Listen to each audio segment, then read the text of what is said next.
Assalamualaikum warahmatullahi wabarakatuh. Halo teman-teman, perkenalkan nama saya Herina Azahra, NPM 1958011022 dari Pendidikan Dokter Fakultas Kedokteran Universitas Lampung angkatan 2019.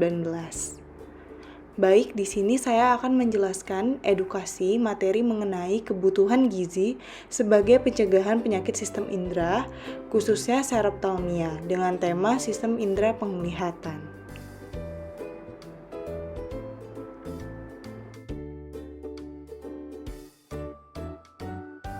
Apa sih seroptalmia itu? Mungkin dari kalian masih ada yang asing dan mungkin ada sebagian orang yang sudah mengerti tentang apa seroptalmia itu. Jadi di sini saya sendiri akan menjelaskan secara singkat mengenai seroptalmia. Jadi, seroptalmia merupakan penyakit pada mata yang disebabkan karena kekurangan vitamin A. Dan seroptalmia ini sering banget terjadi pada anak-anak dan wanita hamil. Penyakit ini merupakan penyakit yang progresif yang apabila tidak ditangani secara cepat, dia tuh akan berkembang penyakitnya itu akan berkembang lebih parah, semakin parah seiring berjalannya waktu. Nah, seroptalmia yang tidak ditangani dengan baik ini, dia itu bisa menyebabkan komplikasi yang berlebihan. Contohnya adalah kebutaan. Nah, penelitian juga menyebutkan bahwa pasien dengan seroptalmia sebesar 25% dia akan mengalami kebutaan total dan 50-60%-nya itu mengalami kebutaan parsial. Penyebab utama dari terjadinya seroptalmia ini adalah kekurangan vitamin A yang dibutuhkan untuk memberi nutrisi pada bagian mata, termasuk lapisan bening yang ada di permukaan mata yang kita sebut itu adalah kornea. Nah, tanpa adanya vitamin A ini, pelumas bola mata tuh juga akan berkurang dan menyebabkan mata kita ini akan kering. Terus juga perlu kita ketahui bahwa tubuh kita ini tidak dapat memproduksi vitamin A sendiri. Dalam kondisi normal, vitamin A itu sebenarnya bisa didapatkan dari berbagai macam makanan, bisa dari makanan hewani maupun nabati. Nah, seroptalmia ini seperti yang saya jelaskan tadi, dia itu mengapa lebih sering terkena pada anak-anak dan juga pada ibu hamil, itu dikarenakan keduanya itu membutuhkan vitamin A lebih banyak daripada yang sedang normal-normal saja. Nah, selain itu, orang yang mengalami gangguan penyerapan vitamin A itu juga beresiko terkena seroptalmia. Ada beberapa kondisi lain yang membuat tubuh seseorang itu sulit menyerap vitamin A. Di antaranya itu kayak pasien yang menderita penyakit diare kronis, terus ada cystic fibrosis, giardiasis, lalu penyakit celiak, dan juga sirosis hati. Lalu juga ada juga yang sulit mendapatkan vitamin A karena dia itu menjalani pengobatan terapi nuklir tiroid untuk pengobatan kanker tiroid. Dan yang terakhir adalah orang-orang yang mengalami kecanduan terhadap alkohol.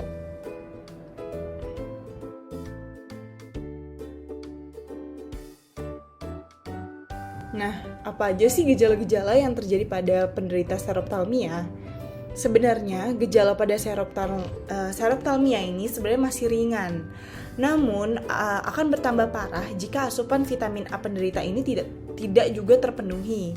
Nah, kekurangan vitamin A ini bisa menyebabkan konjungtiva, yaitu bagian selaput tipis yang melapisi kelopak mata dan bola mata itu menjadi kering, tebal, hingga berkerut. Nah, hal itulah yang memicu gejala awal dari si seroptalmia ini. Kondisi ini tuh akan dirasakan sebagai gejala mata kering oleh penderitanya. Gejala-gejala yang dirasakan itu, gejala-gejala yang dirasakan oleh penderita mata kering seroptalmia ini, di antara lain yaitu adalah matanya akan terasa gatal. Terus juga ngerasa kayak ada yang ngeganjel gitu di dalam matanya. Terus juga kita bisa merasakan pedih di bagian matanya, kayak rasanya terbakar pada bagian mata, matanya akan tampak merah. Terus juga kita menjadi rabun senja gitu, penglihatan juga semakin berkurang, visusnya akan terlihat kabur gitu. Lalu juga mata itu akan lebih sensitif terhadap cahaya. Nah, ketika seroptalmia ini akan bertambah parah, akan muncul berbagai gejala lain. Contohnya itu akan muncul jaringan kornea mata yang melepuh atau kita sebut dengan bintik bitot. Yaitu bintiknya itu nanti akan muncul bintik putih pada konjungtiva. Terus juga nanti bisa juga muncul jaringan parut pada kornea yang ditandai dengan kornea itu nanti kornea mata kita akan tampak putih atau bola mata kita akan mengecil dan meninggalkan bekas luka parut atau kita sebut dengan sikatrik. Jika dibiarkan, kondisi mata pada pasien yang semakin parah ini bisa juga muncul yang lebih parah lagi. Contohnya itu bisa muncul luka memborok atau kita sebut dengan ulkus kornea. Dan itu akan bahaya dan bisa menyebabkan suatu kebutaan pada penderitanya. Fungsi dan peran vitamin A dalam kehidupan sehari-hari. Jadi, vitamin A adalah suatu senyawa polisopyrenoid yang mengandung cincin psikoheksinil. Vitamin A ini juga dipergunakan untuk regenerasi pigmen retina mata dalam proses adaptasi gelap.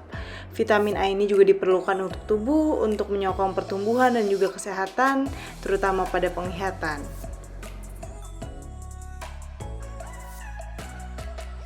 Vitamin A ini sangat berfungsi baik dalam penglihatan mata pada cahaya yang remang-remang. Di dalam mata, retinol bentuk vitamin A yang didapat dari darah dioksidasi menjadi retinal. Retinal kemudian mengikat protein opsin dan membentuk pigmen visual merah ungu atau visual purple atau rhodopsin. Rhodopsin itu ada di dalam sel khusus dalam retina mata yang kita sebut dengan rod. Nah, bila cahaya itu nanti mengenai retina, pigmen visual merah ungu inilah yang nanti berubah menjadi kuning dan retinal akan dipisahkan dari opsin. Nah, pada saat itulah terjadi rangsangan elektrokimia yang merambat sepanjang saraf mata ke otak yang menyebabkan terjadinya suatu bayangan visual.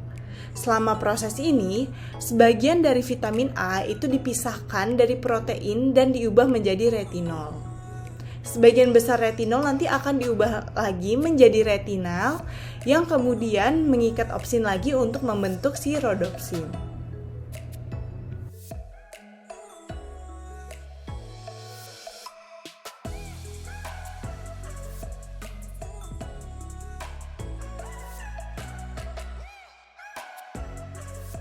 Yang kedua ada diferensial sel.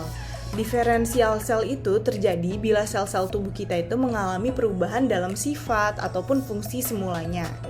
Perubahan sifat dan fungsi dari sel ini adalah salah satu karakteristik dari kekurangan vitamin A yang terjadi pada tiap tahap perkembangan tubuh, seperti pembentukan sperma, sel telur, pembuahan, pembentukan struktur dan organ tubuh, pertumbuhan dan perkembangan janin pada masa bayi, anak-anak, dewasa maupun juga pada saat masa tua.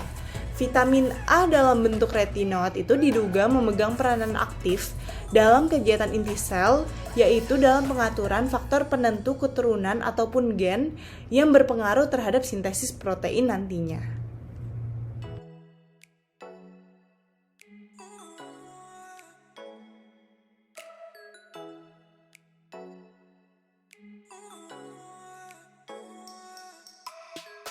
Lalu yang ketiga ada fungsi kekebalan. Jadi vitamin A ini dia tuh berpengaruh terhadap fungsi kekebalan tubuh pada manusia, di mana mekanismenya itu belum diketahui secara pasti. Tapi retinol ini tampaknya dia tuh berpengaruh terhadap pertumbuhan dan diferensiasi limfosit B. Nah, kekurangan vitamin A ini menurunkan respon antibodi yang bergantung pada sel T, yaitu sel yang limfosit yang berperan pada kekebalan seluler.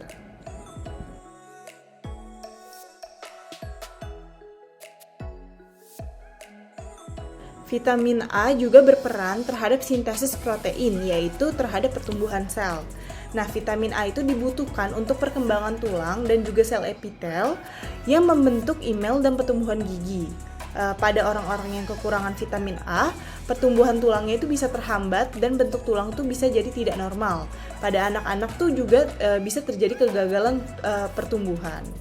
Jadi vitamin A itu dalam hal ini berperan sebagai asam retinoat.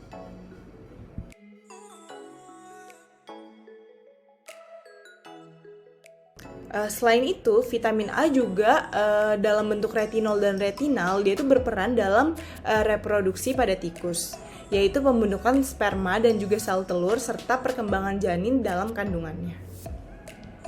Dan yang terakhir itu, vitamin A ini berpengaruh terhadap pencegahan kanker dan juga penyakit jantung. Jadi, kemampuan retinoid yang mempengaruhi perkembangan sel epitel dan juga kemampuan meningkatkan aktivitas sistem kekebalan diduga berperan dalam pencegahan kanker, terutama kanker kulit, tenggorokan, paru-paru, payudara, dan juga kandung kemih. Di samping itu, beta karoten yang bersama vitamin E dan C itu berperan sebagai antioksidan yang diduga akan mencegah kanker paru-paru.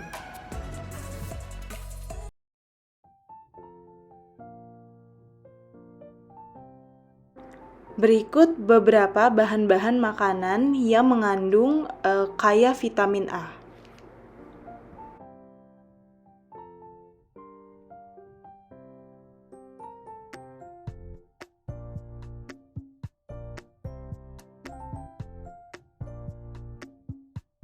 Untuk pengobatannya sendiri, mungkin pada tahap awal dokter akan memberikan suplemen vitamin A, baik yang diminum ataupun yang disuntikan ke dalam tubuh penderita.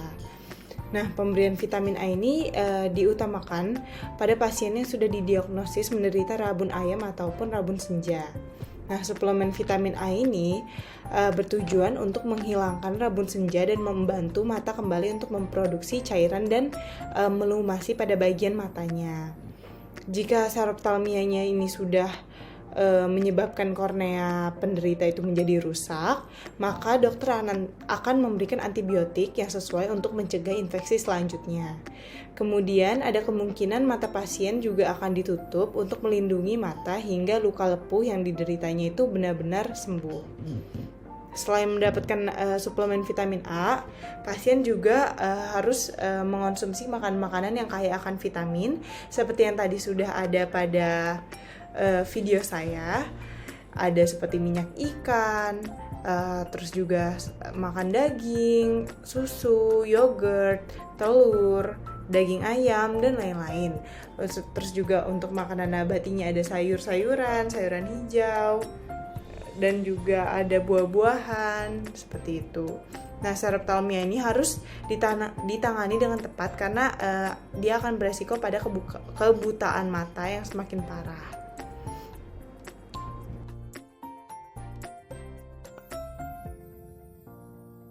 Pencegahan saroftalmia sendiri bisa dilakukan dengan cara pemberian nutrisi yang cukup pada ibu-ibu hamil dan juga anak-anak yang masih dalam tahap pertumbuhan.